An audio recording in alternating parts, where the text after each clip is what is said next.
Bonjour, aujourd'hui on va parler des pinces qu'on va utiliser en optique lunetterie pour entre autres l'ajustage ou le rhabillage.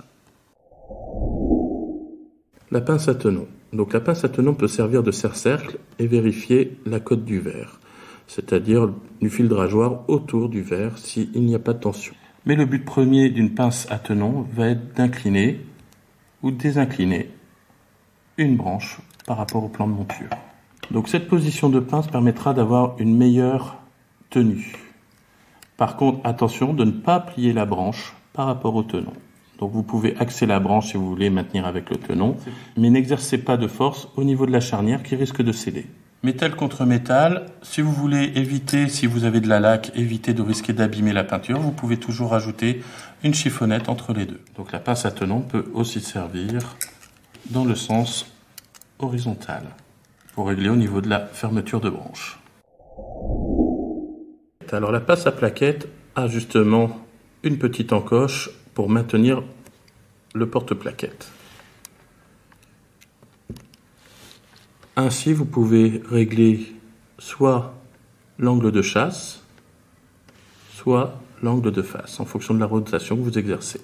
Vous pouvez aussi écarter la plaquette pour augmenter la distance vers œil, ou vous pouvez aussi, par petite traction, baisser le bras de plaquette. C'est la pince à demi-mornilon, qu'on appelle aussi pince à rhabiller ou certains pinces à incliner. Elle va permettre de placer le mord en nylon contre le tenon pour éviter d'abîmer la monture et d'ouvrir ou fermer les branches, c'est-à-dire on joue sur l'ouverture des branches.